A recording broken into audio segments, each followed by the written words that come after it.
I got so much motherfucking design on right now. Break it down, bring it back, make it clap. I got 3 old thoughts, new block, where that thing. Bitches on my line, and you know. Baik, di sini saya akan menjelaskan tentang teori tabungan dan investasi dalam ekonomi Islam. Teori tabungan. Yang pertama yaitu ada teori tabungan konvensional. Tabungan di sini adalah sebagian pendapatan yang disimpan atau tidak dibelanjakan. Tabungan di sini disimbolkan dengan S. Yang kedua yaitu ada teori tabungan dalam Islam. Teori tabungan menurut M. Najatullah Siddiqi bermakna dua. Yang pertama yaitu tabungan yang ditujukan untuk berjaga-jaga, dan yang kedua itu ada tabungan yang ditujukan untuk berinvestasi. Selanjutnya ada teori investasi. Yang pertama yaitu ada teori investasi konvensional. Investasi di sini dapat didefinisikan sebagai tambahan bersih terhadap stok kapital yang ada. Yang kedua yaitu ada teori investasi dalam Islam.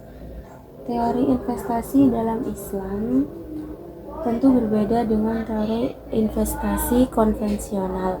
Perbedaannya di sini adalah karena fungsi investasi dalam ekonomi konvensional itu dipengaruhi oleh suku bunga, sedangkan dalam ekonomi Islam suku bunga itu tidak ada. Yang selanjutnya yaitu faktor-faktor yang mempengaruhi seseorang menabung dan berinvestasi.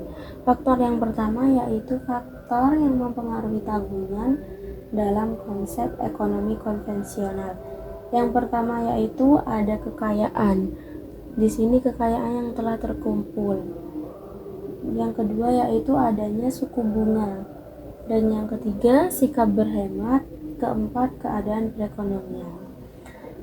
Yang faktor yang selanjutnya yaitu faktor menabung dalam konsep ekonomi Islam, yaitu adanya alokasi anggaran konsumsi seseorang Muslim akan mempengaruhi keputusannya dalam menabung dan berinvestasi.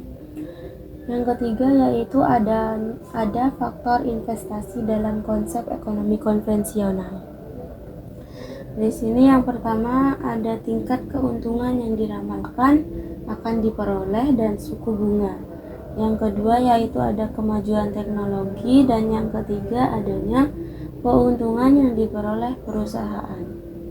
Faktor yang keempat adalah faktor investasi dalam Islam.